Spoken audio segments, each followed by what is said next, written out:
Hello and welcome to Blue Lightning Healing Meditations. I'm Susie Parker Goins. I am a channel and an energy healer, a past life explorer, and I have a lot of very cool and wonderful friends. I met Galactic Ashley through these online events, and she has been such a wealth of knowledge and taught me so much, and I want to have y'all meet her too. So this is my friend Galactic Ashley, and tell us what you do, darling. Hello everyone. The beings are on their way in. I can feel them already. So I am Galactic Ashley, and I channel divine guidance for star seeds, connecting them to their star families and galactic lineages. And I use light language frequencies and work with your cosmic connections to facilitate high frequency healing transmissions and encoded activations. Additionally, I facilitate these 10-week groups or courses, if you prefer to call them that are called the Galactic Guided Intensives. They're 10-week programs, and we meet twice a week and once a week, so for a total of 15 times. And the next one is called Light Language Activation and Healing Program, and it is one of my most favorite courses. We maybe can do a example of what light language is Oh, yeah. during this interview. I believe and have been guided to believe that light language is one of our most powerful healing tools that is innate to each of us. So we all have access to this. And in the course, we will be going over each modality of which light language comes through us. So it comes through us in songs. So some of you may have heard the term soul song. Comes through toning our voice. So through speaking it, through writing it, through drawing it, and bringing in what some people define or call them star codes or codes. Or if you identify with being a code keeper, this would definitely be a course for you. Also, it comes through our body and through our hands, like signing. So oftentimes people will feel a draw or a pull towards one of these modalities over the other, but we go in depth into each one of them. And this is one of my favorite courses out of the year, and I teach 4 galactic guided intensives each year, and they are really fun. There are two sessions, but each group only has 12 people in it. So that means we have a lot of time for working through different activations and also for sharing, and everybody gets very, very close in the group, and it's a very welcoming and sacred space where people are able to freely be their authentic selves without concern over people judging them. And that's really important, especially for people that are quote unquote awakening to their galactic lineages, or have been having experiences, or have been having contact experiences their whole life, because they can, even within the metaphysical community, sometimes their people can feel a little bit shunned. So Yeah. yeah. Yeah. um So and light then language is related to the star seed then? I actually no. I believe that it is. Many of them you can call them galactic languages, but they are every. So in my course, we focus on just your light language. So you're not trying to reach out to other beings in order to hear or receive or channel their light language. This is very much about tuning into and accessing your light code, your light language from your soul. So this would be every language that your soul has ever spoken and or experienced, whether you want to define a galactic existence that maybe you had as an Arcturian, where you were working with a telepathic, a hologram, because there isn't really language, right? So there are communications through symbols and fractals, and other beings will actually use their language. So sometimes when people hear light language, it will sound sort of earth based, because maybe it will have a Sumerian or ancient Egyptian or sort of Aramaic um, uh, sense or Hebrew sense to it. So it is really you accessing every language that your soul is currently has spoken and also will speak.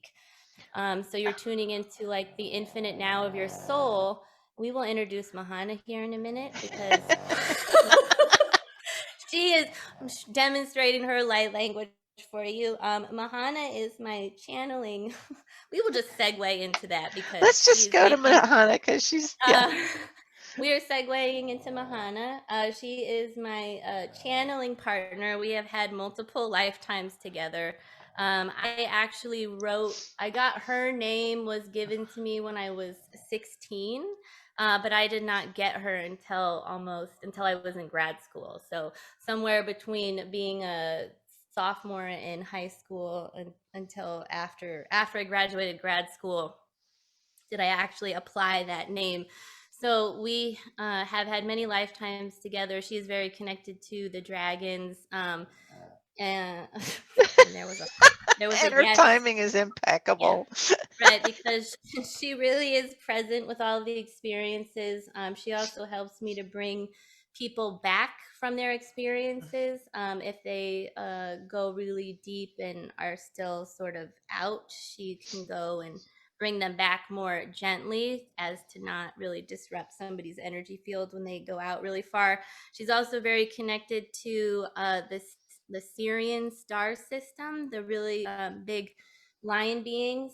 So we have a lot of lion beings and feline beings around, and it's mostly because she is galactic and they come through her. So ever since she was a puppy, she's just always able to sit for long periods of time. I've had other I've had even when she was a puppy, I've had other past life memories where she was my bodyguard, if you want to call it that. So I would go out of my body to work with people and to work with them at a really in-depth psychological way. And she was a dog, and it was like ancient Egypt, and I was actually male, and she would guard my body to make sure that my physical structure was safe while I was out doing working with very extreme cases of people. I think that we're really going through psychological splits, and we're having disconnections within their physical and mental and emotional structures. So we've worked together like this for a long time. So I can't mute her out because she's just there. And when we were doing live events, they would advertise Galactic Ashley and Mahana, and so people will expect to see her. Ah, okay. So, Okay. uh, sorry. Because she cracks me up. I'm so glad she comes through. I was once told my dog was going to help with healing, and I'm like, okay. We'll see. So, okay. So light language.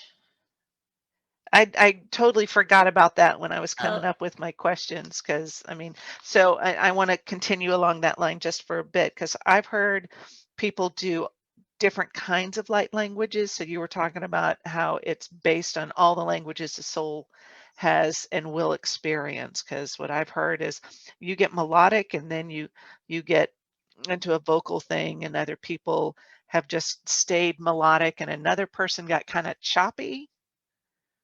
So and I think my light language comes into my hands when I'm working with folks. So mhm. that would be an indicator of the source then, the way the light language manifests currently, right?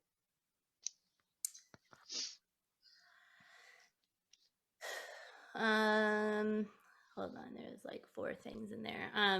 So the first thing that is the most important thing is that when we emit a sound or a frequency or a vibration out of our mouths into this physical realm, we can say our beings, if you are a channel and you work with beings, or our higher self is wrapping transmissions and frequencies around that vibration so that they can enter into the physical realm through a sound vibration. So Whatever you do, do not judge the sounds that you make because they are frequencies and cadences, staccatos, tones, and sounds that are coming Right. through for healing at that moment. So, Right. for people that are accessing their own light language and using it on themselves, um, I consider this to be divine medicine that is co created by you for you, and that there is nobody else that is going to be able to design a medicine or a healing that is more perfect and more appropriate for you than you. So, when we Okay. are able to access this and then use it on ourselves, it's extremely empowering, and I believe important. And I use it every day. I use it before I planted like my garden. I flipped the flower beds over and did light language all on the bottom of it, like the written kind. And then I have some concrete blocks outside that are around my trees, and I just used an oil pen and put light language around them. I will charge water and light language bottles that I write on the bottles, and then water the plants with it or drink my water out of that. So there's a, I use it every day, all the time. Okay. So it's possible that one person's light language is not resonant with another person. Absolutely. So, Okay. when you do hear someone, for me, it's a little bit different, and not in because I'm better, but because when I'm going in front of groups, my intention is to. There are certain tones and sounds and phrases that I make each time, and these are coming from the dragon consciousness, and these are tones of integration that are being woven in to the transmissions and activations that are happening when we're together. But also in between that, my intention is that I am channeling the light language from the people that are present, so that their own language is going back at them, which is why people will Okay. often say, oh, I heard parts, I got really emotional, it sounded really familiar, because it's supposed to. So it's not me, and that you are familiar to me, or I am familiar to you. Same difference, but that it is that language that is familiar to you, although we could Okay. be familiar, but most likely not. It's just the language that you are resonating with. It's also important, because discernment is always important, is that there are some people that are, and not, this is not a judgment, but they are channeling beings, and it's just light language that's not necessarily theirs, but they're consciously connecting to a being, and they might not know what that being is, and they're channeling frequencies in, and that it might not be something that you want to listen to. But Right. this is the same with anything, because everything is a frequency, whether it's light language or English. And this is included in the media. So if you're ever watching a show or a TV or anything, and you don't know why it's upsetting because what you're seeing is not upsetting, trust yourself and stop watching it or listening to it, because there are frequencies that are being transmitted through that definitely don't align with you. So if when you are Okay. listening to light language, if you're just like, then that light language just isn't for you. But if you're in a group meditation, just hang on for a minute, and then it should shift. But also, we have to remember that sometimes, this is why discernment can get somewhat complicated. It's not complicated, but sticky, I guess, is because sometimes we have resistance to something that's here to help us heal. So we're resisting that, and it's not that that isn't for us. It's absolutely for us, but we're resisting that. So there's always multiple layers of discernment in all of this. So is there some way I could tell? Because there are some people who use light language, and I know, I'll admit, there are times when I just look at the person and go, no. And and so what I guess, see, I'm sure they're going to say, you know the answer, so just listen. But there are times, it was a particular person's form of light language which prompts this question. So I guess sitting with the language, sitting with the energy, then you can discern if it's yours or not. Because if it's not yours, it's not going to affect you, right? Right, if you're in your sovereignty, if you've claimed your if you're going to somebody and it feels uncomfortable and you just open up to them because you feel powerless, you're no matter what they're saying, you're asking for a challenging situation to potentially arise Okay. Okay. in that moment. So it's not that you need to shut it off. I mean, this is what I call um, at least a level of soul inquiry, right? Like immediately start asking questions. Is this mine? Is this for me? Is it the language? Is it something else? Is it somebody that's sitting next to me? Is this person okay for me to be around?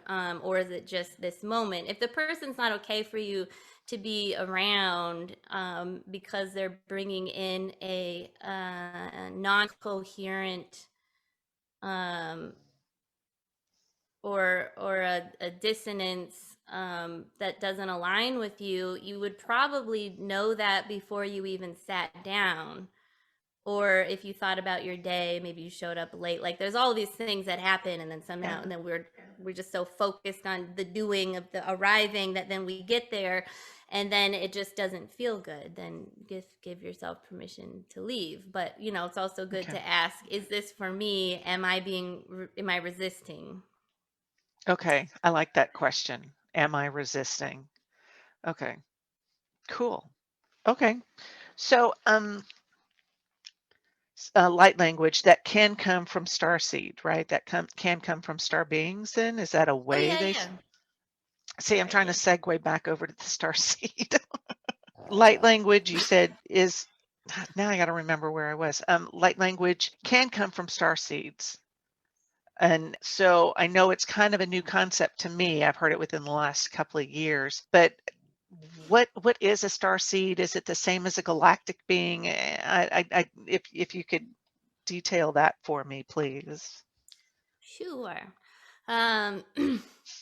Sorry. Here's my PowerPoint. 4 point linear timeline. I'm just kidding.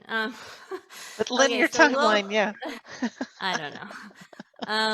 We will talk about star seeds, and then I will mention galactic also. So, in the way that I use galactic is more about something that's for me and how I understand it. I mean, you can all use this too. I'm just saying this isn't like defined out there somewhere by someone that says this is galactic means XYZ. So for me, I identify with galactic more than I do star seed. But now keep in mind, one is not better than the other. When I But use they the are term, different to me, they're very for you. different. Okay. Okay. That's good. That's good to know. So when I tend to be very okay. So first of all, I I identify and based on my earth human beings ability to remember, I remember that I am from another universe.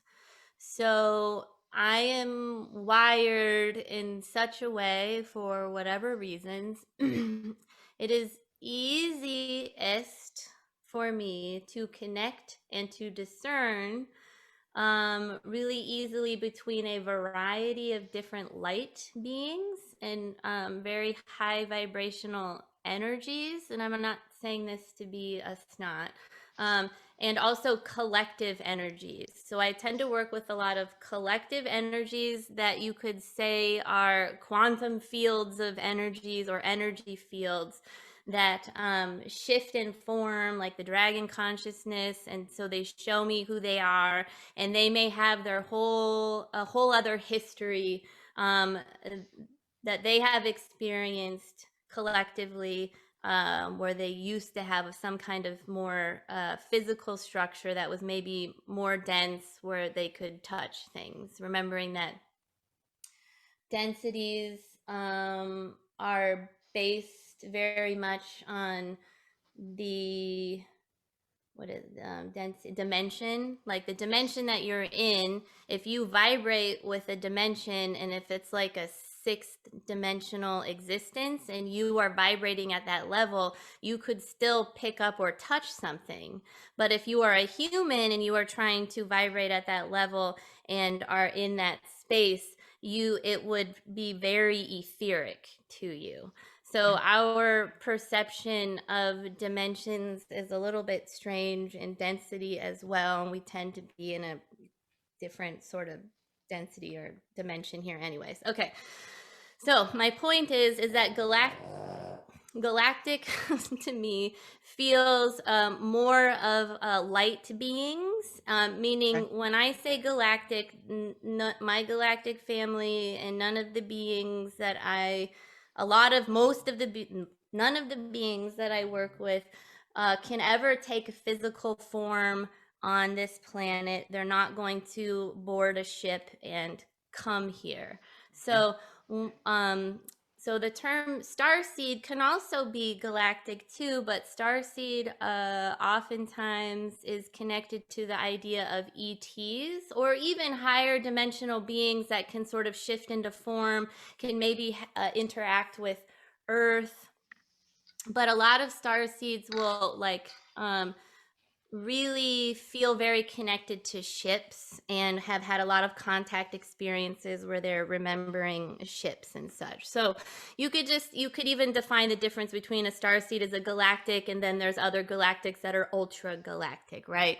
I've Okay. connected with beings that say they're non-dimensional, which is kind of funny because it's like non-dominational, but they're not really assigning themselves to any dimension, even within this universe necessarily. So these are all very loose terms, but energetically, I align with and connect to the galactics because there is nothing there but pure love and energy. And so that is infused for me with that term. And so that is why I use it. Okay. If Huh. Does that make sense? So I'm right now, I'm more defining the difference between a galactic and an ET, like an extraterrestrial, right? Okay. But Because a I. star seed is more of a human term, right? Like the star beings and the star nations, they don't really call themselves star seeds. So really almost I feel like definitely all of the plants and the biology and everything here on this planet is seeded from the stars. So even the plants are here and they are hybrids in many ways. A lot of I just channeled this the other day from these sort of newer beings that have come in, but they were really talking about how a lot of planets, before those planets sort of exploded, for whatever reason, they were able to salvage or bring some of the organisms and the biology, and they were able to bring them to Earth. So many of the plants, this is why we have so many sacred plants and very high vibrational plants that are very healing, which are really beneficial for star seeds. So a star seed, we will now, I guess, identify the term star seed. Wait, I want to go back to the ET galactic thing. So here is an example. There were some beings that sort of showed up here at my house, not in physical form, but they were telepathically communicating. So how do I know this? Well, I could not get these beings out of my head. So they were not malevolent. They were not part of what I would call my soul's guidance system. They were beings that could read my energy signature that was like, she can talk to us and communicate with us. Like, they came, I did not feel them in my body. I did not channel them. So this is part of my own discernment process, but it's like they left a telepathic portal open, a line of communication, and I had to consciously close it when I decided that I did not want to communicate with them. But to me, they were of an extraterrestrial vibration, but they were not malevolent in any way. They were looking for and requesting information. They were from the stars. I call them the bat beings because they were sort of humanoid, but they sort of showed themselves like as like Batman, kind of not scary, but they were from the stars. They felt very scientific, but it wasn't going to be an exchange. They wanted information. They were just curious, and that's not it's my choice, and so I just closed the little telepathic communication portal down, and then that was it. So to me, that's the difference between an extraterrestrial and then the galactics. So I believe that my heart is a stargate, and this is how I was guided. And so when I channel, there must be a heart frequency and a coherency that must be reached in order for them to enter through me.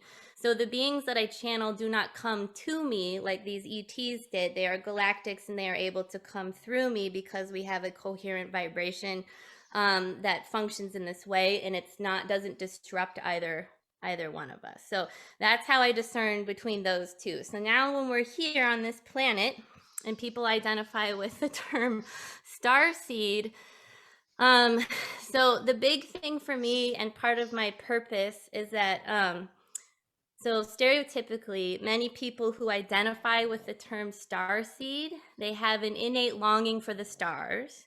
They may experience feelings that they don't belong. They may feel homesick or lost.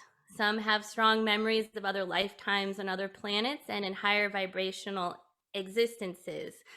But this could, some people, this is sort of like indigo children, and there's a lot of terms for all of these things that basically a lot of us feel like we don't belong. So this is again asking yourself, if you identify with the term starseed, then it's for you. There isn't a test that you're going to take online. It's something for you to explore. If you feel drawn to it, go and explore that.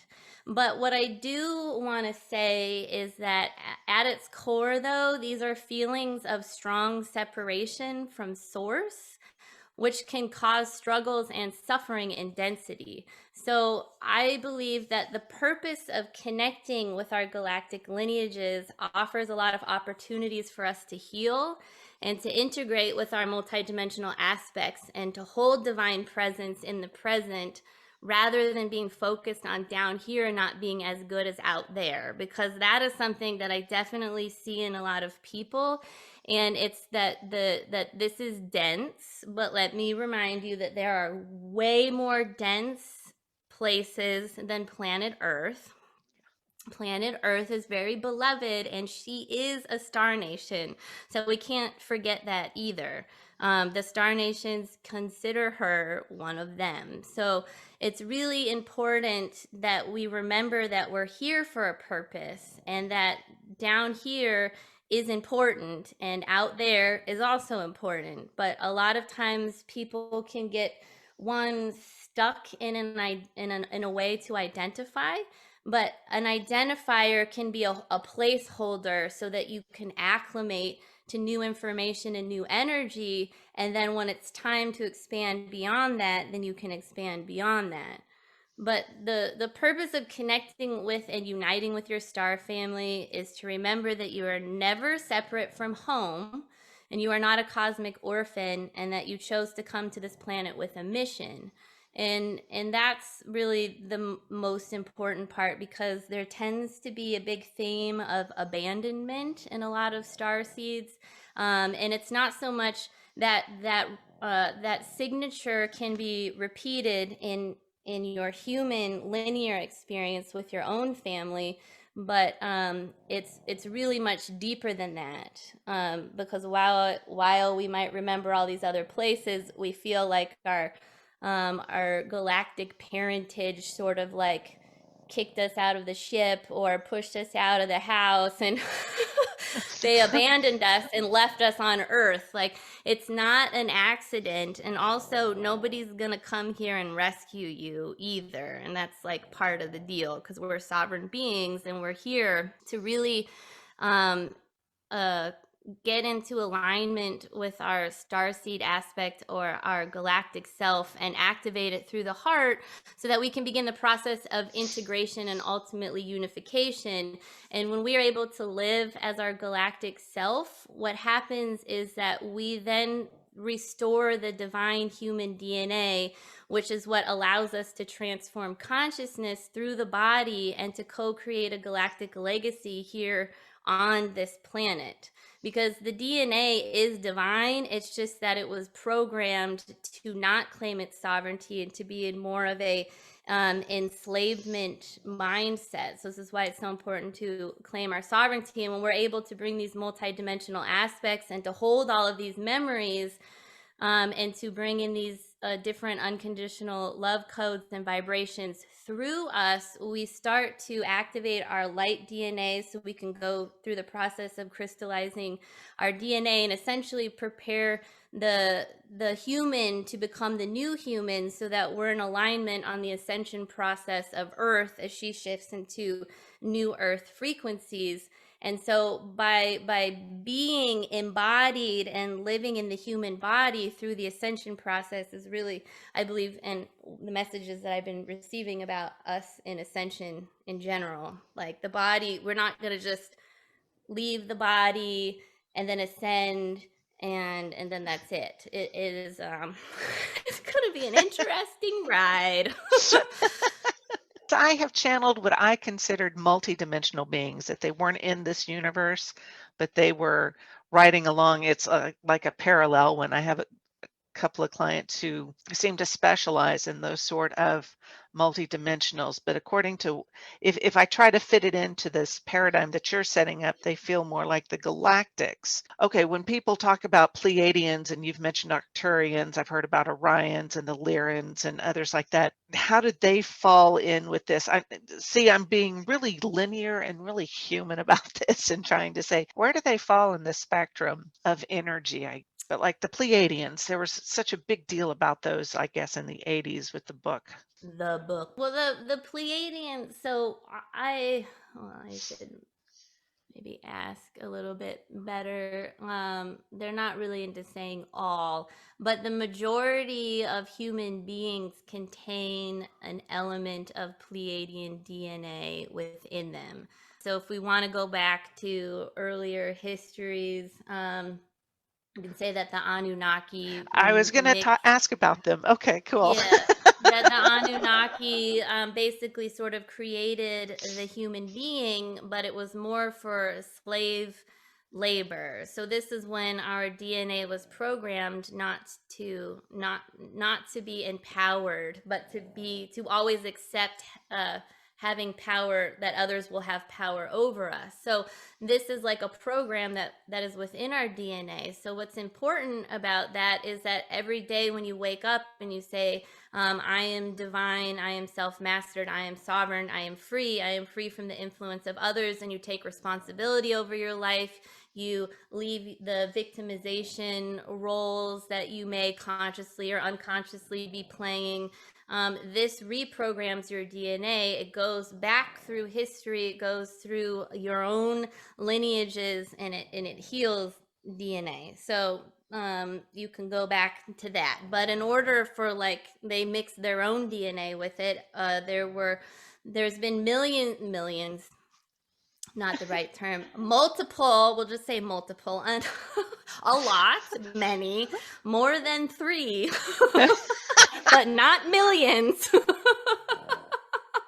of hybrid programs, earth-based ones. Maybe they would probably, yes, there are millions outside of Earth, but within Earth there are many. And so Pleiadian DNA has been involved in that because they have, very loose term, recently gone through a very similar process of shifting from singular to collective consciousness living, and also going through a similar transition in their history. So all of the beings have some sort of ascension process and a history, but the Pleiadian one, also due to distance and relationship with the Earth, are very much a part of that, and they have many star children that are here. So they are very much involved in paying attention to what is happening here on this planet, and also with their star children. So what's important to remember is that when you feel that you are connected to a galactic race, understand that oftentimes, yes, many times, um, uh, But not a that, million. but not a million times, many times, thank you, Man. Those races are functioning in collective, they're functioning with like a collective consciousness. So you are still a part of that collective consciousness. So your soul is still interacting with that. So what you do here absolutely has an effect on all of these collective consciousnesses that your soul aspects are currently a part of or were a part of at some point in time. And so it's so important that those of you that are here that feel that you align with being on an earth mission, the amount of information and what you are learning specifically about the emotional and the mental bodies, how they interact with each other, and all other information that you are gathering, if you want to look at it that way, is being transmitted back to these other races that you are, or these other galactic lineages that you are a part of. And also, let's remember that not every, all of the galactic histories are not free from their own tragedies and war and things. So you can still go heal those moments from even a galactic past. A galactic past. Okay, so questions that are occurring to me are, um, if are we exclusively galactic that are here on Earth? And or as being a past life explorer, I see us here on Earth. I've yet to really explore that starseed connection or that galactic connection. So is that something we do, or do we pop back to our place of origin galactically and then come back in human form? Is there a rhyme or reason to how that works? I actually, okay, so several things. One, when we were speaking earlier, when we were talking about all of you before we got on the podcast and hit record, I'm just kidding. Um, Don't Susie tell was them that. talking.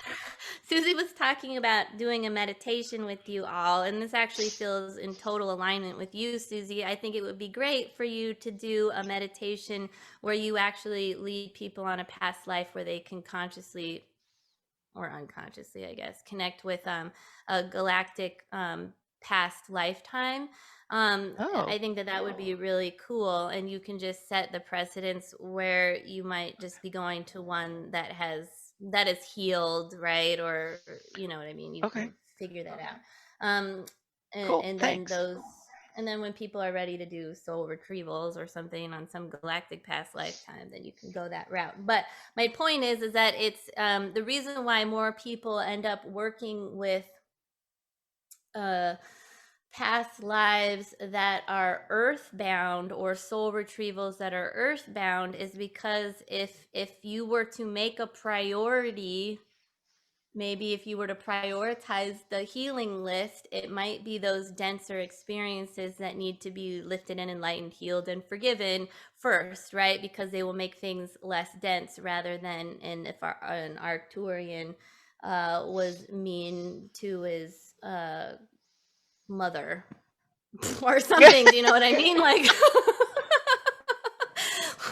because the level of guilt that humans tend to carry is very very big and very heavy, and so Yeah. so looking at past lifetimes to heal in that are stuck or trapped on the earth plane are definitely very important. So, Yeah. as far as past lifetimes are concerned, if anyone out there is like, I always do past lifetimes and I never come up with any, it might be because those are being guided by someone that is trying to take you to an earth lifetime, and you don't have that many. And maybe if you try one with finding galactic past lives, that can be really beneficial for you. So Ah. another definition for star seed, and I forgot about this definition because I haven't used it in so long, is that um, I would loosely define the term starseed as a soul that has incarnated more times outside of planet Earth than on planet Earth. Oh, I know somebody like that. That's cool. Well, now I got to go look at my list of questions again because you've answered a whole bunch all at once. Purpose. Did we even talk about the purpose of these galactics coming onto the planet? You mean like in human form or Yeah. galactic? I, I, I've gotten some information about the different galactic families. You know, the Mm. Pleiadians to me seem to be the observers, the teachers. The Orions are angry, and that's information I got from another person. And I think the Hydeans were one that came forward to me. So well, I'm sorry, I forgot my question. Do they serve a purpose to come here? Well, you've talked about them serving a purpose here. This may get edited Well, out. no, no, no, no. It's fine. We all, Okay. right, Mahana? It's fine. Thank We you, Mahana. I celebrate. appreciate the We affirmation.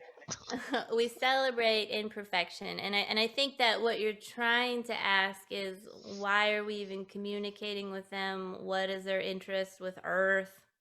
Yeah, that What is sounds good. happening? That's exactly what I Um, wanted to know. well, I mean, there's multiple layers to all of this. Okay, so the first thing that I will say is I am not a specialist in necessarily this particular universe's history of wars or galactic wars. I find myself being intentionally shielded from the energy of those. I've Mm. tried to tune into them because I want information. Because I want information, and it's because I just want information, and they just don't want me to get involved in it. It seems like also bit of a history about me is that I was brought in through what I call a dragon's gate, through this dragon consciousness, and I came with a few other energies, collective energies slash guardians that came with me and my family from this other universe. And I was brought in through and given to the Arcturians. So I identify with the Arcturians as being my host family in this universe. And their job is to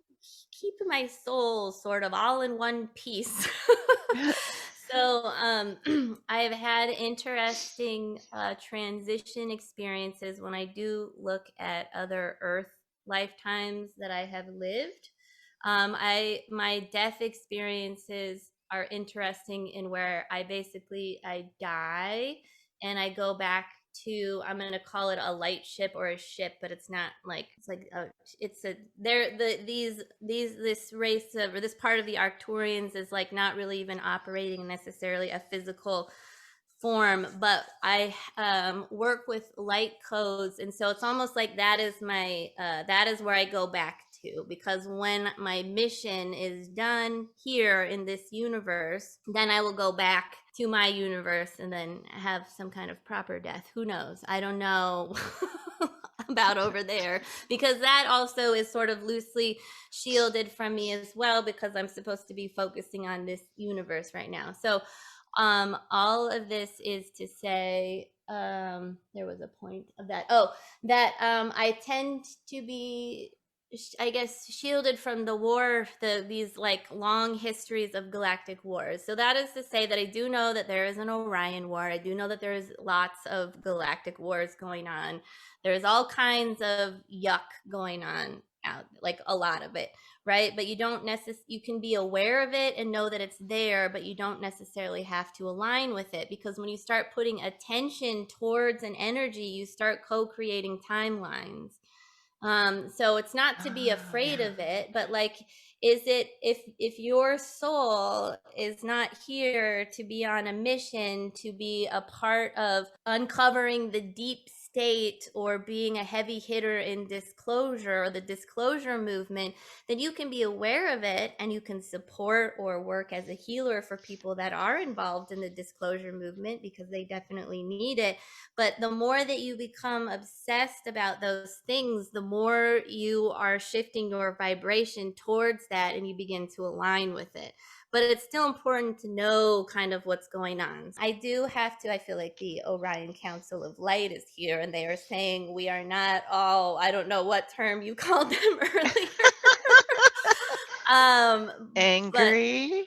yeah, they're not all angry, but what does happen is that I have found that there are, at least just from looking at readings and interacting with people, there in the Orion DNA there is a war history. So oftentimes that soul that has had Orion lifetimes may choose to come to this planet where we're having wars to basically work through that in their own history by overcoming it and transcending it in this lifetime so that it heals that race's collective history. There are a lot of people with Orion DNA that have been in the military. You can still be connected to the Orions, right, without that. But they also feel very mathematical to me. So if you connect with them, you might have, I should just connect with them all the time if I ever can't think straight,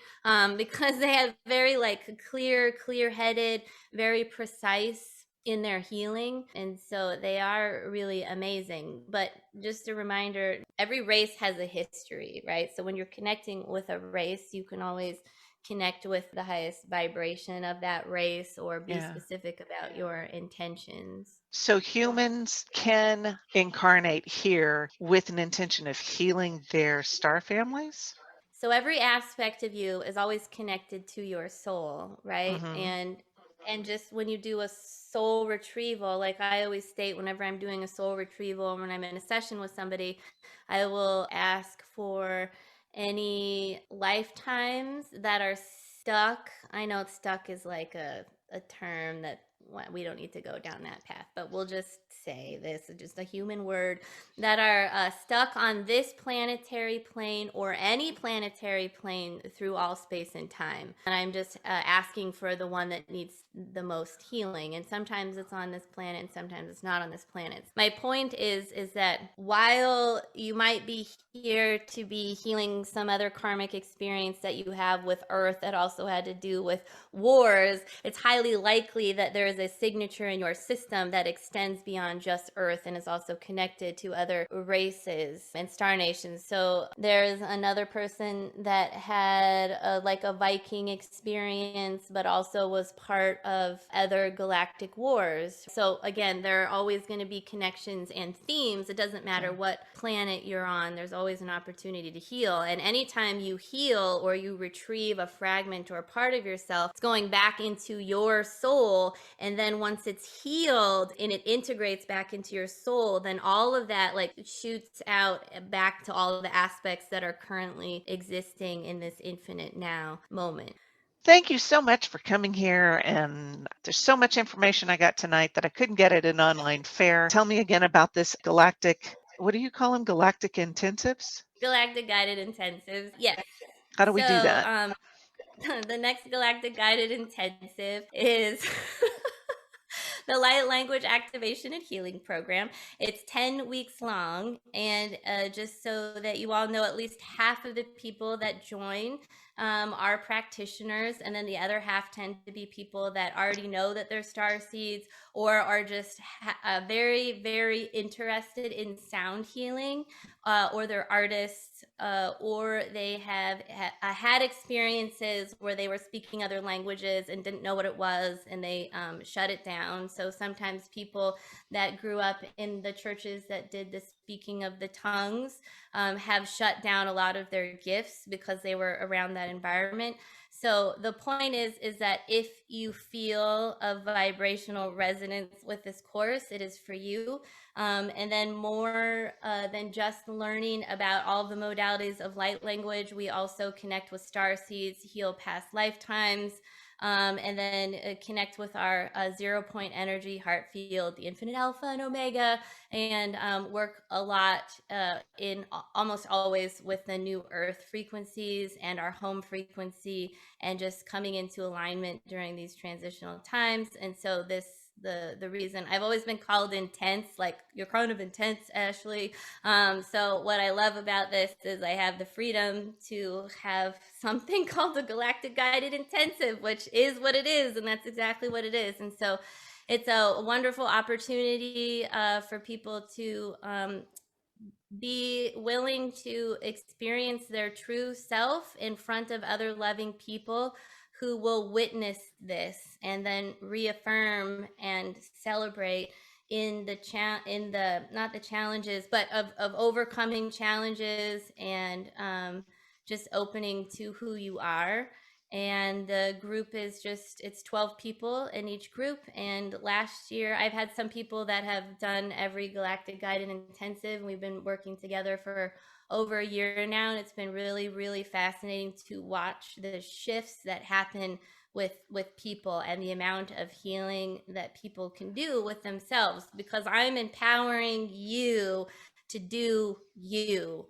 And I create the space and bring the energy and the vibration for that, so that you just feel empowered to be your own divine and sovereign self. So you can get a hold of me at galacticashley.com, or on Instagram at Galactic Ashley, or on Facebook at Get Your Galactic Groove On. And they register through your website. Yes, Yes. that at the top it says Galactic Guided Intensive, and then Light Language Program. It has all of the dates and everything that are in there, so Cool. you can see we meet live, online, and for a total of 15 times total in the 10 weeks. Very cool. Very cool. Well, thank you so much for sharing all of your expertise. I am so excited, and we may just have to do this again sometime. I don't know. Who knows? Okay. So this is Susie Parker Goins with Blue Lightning Healing. Best way to get a hold of me is at my email at susiepgoins@gmail.com. And thanks so much. And until next time, blessings.